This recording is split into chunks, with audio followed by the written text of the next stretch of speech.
When Rock Hill, South Carolina police arrived at Billy Wayne Cope's home on November 29, 2001, they found his 12-year-old daughter Amanda murdered and raped in her own bed.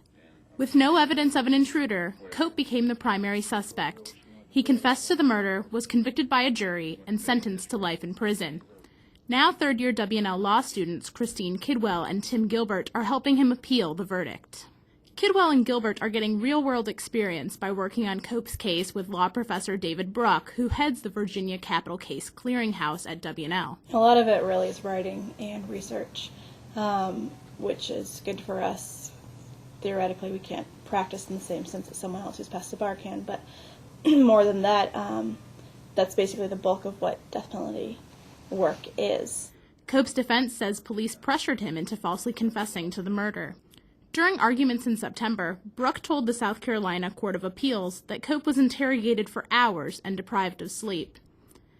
He says Cope didn't admit to the murder until after police falsely told him he had flunked a polygraph.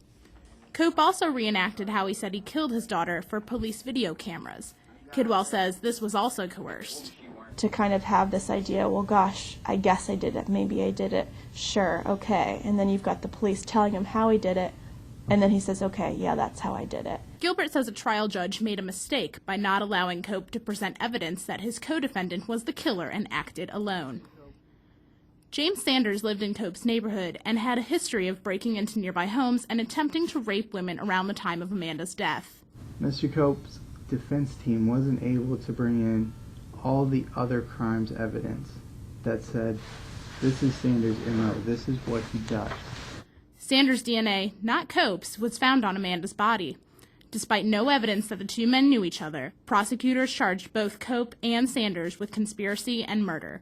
They were convicted by a jury and sentenced to life in prison.